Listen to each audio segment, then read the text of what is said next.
Bora falar agora sobre o William Arão, que pode pintar no Clube Atlético Mineiro. Volante de 33 anos de idade, bem perto do fim do seu contrato com o Panathinaikos, o contrato se encerra em 30 de junho.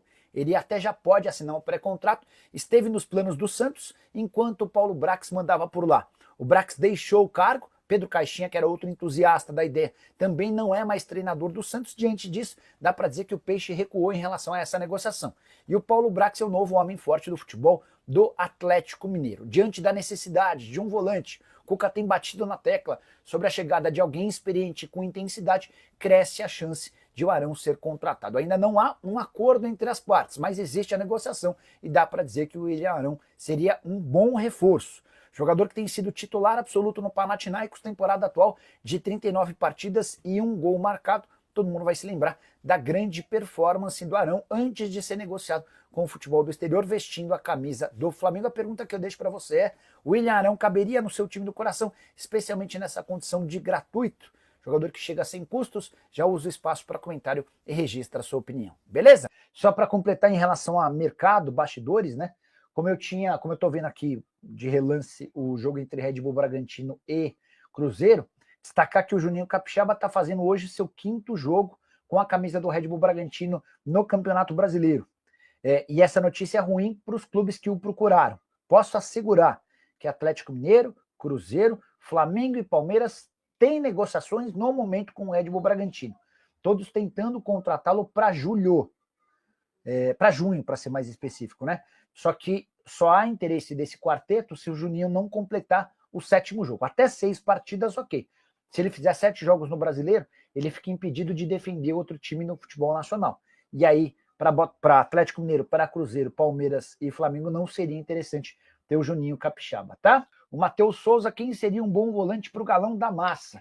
Matheus, na semana passada especularam o Jair, que tem contrato com o Vasco só até o final do ano. Pode assinar um pré-contrato a partir de julho. Eu já contei para vocês que o Cuca não quer o Jair. O Cuca entende que o Jair não tem a intensidade necessária para um jogador dessa característica. Agora, a mais nova especulação diz respeito, ou cita, o William Arão. O Arão teve chance de ir para o Santos enquanto o Paulo Brax era o diretor de futebol por lá. O Brax troca o Santos pelo Galo e essa especulação volta a existir. Eu gosto do Arão, tá? 33 anos de idade, titular absoluto no Panathinaikos, contrato só até metade do ano.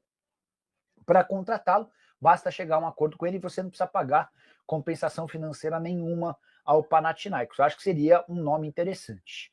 Galo que não fez bom primeiro tempo, deixou a desejar, insistiu muito no Coelho, mas hoje o importante era fazer 3 pontos e os 3 pontos vieram, né? Só uma coisa importante: o Scarpa não viaja com o restante do time para o jogo de meio de semana, tá? Até recebi um comunicado da assessoria. Gustavo Scarpa foi liberado pela diretoria de futebol da viagem para Caracas, para acompanhar o nascimento do seu filho nessa segunda-feira. Ele retorna para o jogo contra o Mirassol, beleza? Então Scarpa é baixa para o confronto diante do Caracas. Enfim, também não sei se dá para dizer que vai fazer grande falta. Matheus Cavalcante, Nicola, sobre as SAFs. Vão perder força se tiver fair play financeiro? Não, Matheus, não acredito nisso. Até porque o princípio básico das SAFs é funcionar de maneira profissional, gastando aquilo que se tem. Uma das SAFs que não vai por esse caminho é a do John Textor, porque o Textor tem um perfil de investidor extremamente arrojado, ele passa até do arrojo, né? É aquele cara que gasta o que não tem e tal. Mas, por exemplo, o Grupo City com o Bahia não vai ter problema. O Galo com os meninos, os caras inclusive agora estão tentando gastar muito menos do que poderiam, até para poder equacionar as contas. O Cruzeiro com o Pedrinho talvez tivesse alguma dificuldade. Mas quando você pensa em fair play financeiro, Matheus, você está pensando em clubes de futebol, não, principalmente na SAF. Você está pensando, por exemplo, no Corinthians, que contratou no ano passado o Ranieri do Cuiabá e não pagou. O presidente do Cuiabá, inclusive, está bravo. Está pensando, por exemplo, no São Paulo, que contratou o Ferreira e não pagou. E por aí vai, né? No Internacional, que não pagou no Thiago Maia. São vários os exemplos, né? O Rogério Marques. Nicola, o Roger Guedes no Galo a partir do meio do ano. Então, Rogério, eu conversei hoje cedo com o empresário dele, né? com o Paulo Pitombeira. E o Pitombeira falou, Nicola, não vai voltar. O cara custou 10 milhões de euros para o Al Rayyan. O cara ganha 5 milhões de reais por mês lá.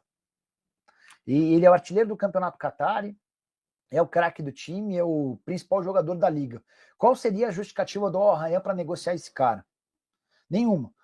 Para negociá-lo precisaria existir uma proposta bem superior aos 10 milhões de euros. E quem vai pagar mais do que isso? E aí tem outro ponto, como é que você iguala esse salário de 5 milhões de reais? Agora falando sério, né? Atlético venceu e precisava muito vencer. Muito, muito, muito. Porque o desempenho nas primeiras rodadas, em alguns dos jogos, não foi ruim. Mas a falta de resultados começa a incomodar. E aí você associa isso às cobranças do Cuca em relação a reforços, o time que vai ficando de forma muito para trás dos demais. Então, assim, hoje era vencer ou vencer. Perdeu 2-0 para o Santos, não jogou bem. Não tinha conseguido vencer o São Paulo num jogo em que, especialmente no segundo tempo, havia deixado boa impressão. Hoje era mais do que convencer, era ganhar 3 pontos. E foi isso que aconteceu, né? E com o Cuca fazendo algumas experiências. O Gabriel Menino mais uma vez no banco, o Scarpa não começando como titular. Confesso que tenho dificuldade em ver em relação ao Igor, né? Ao Igor Gomes como titular, mas... Ô, Ale Oliveira, a gente falava, e principalmente após o jogo contra o Santos, eu cobrei muito aqui no pós-jogo, teve até algumas pessoas dentro do Atlético entendendo que eu teria exagerado. Porque eu cobrei, Ale, postura. Sabe, o atleticano, ele quer um bom time, claro que quer. Ele quer bons jogadores, é claro que quer. Mas o atleticano não abre mão, nunca abriu mão de ver um time raçudo, um time com entrega, um time lutador, Ale Oliveira. E isso tudo hoje nós vimos na essência, inclusive, do Lianco, né?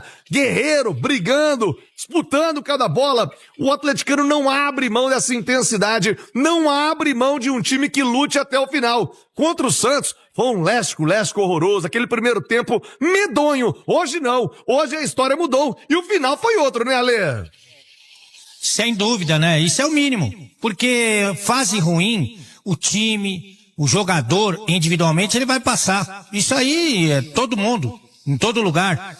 Mas você não pode perder a determinação, a garra, a vontade, isso você não pode perder. E nem isso o Atlético apresentou no jogo contra o Santos, fundamentalmente no primeiro tempo, né? No primeiro tempo foi vergonhoso. Hoje, para que se tenha uma ideia, na minha opinião, se você pegar aí Grêmio, São Paulo, Vitória e Santos, foram os 4 primeiros jogos do Galo no Campeonato Brasileiro, o Botafogo para mim é melhor que todos esses. Mas que todos esses.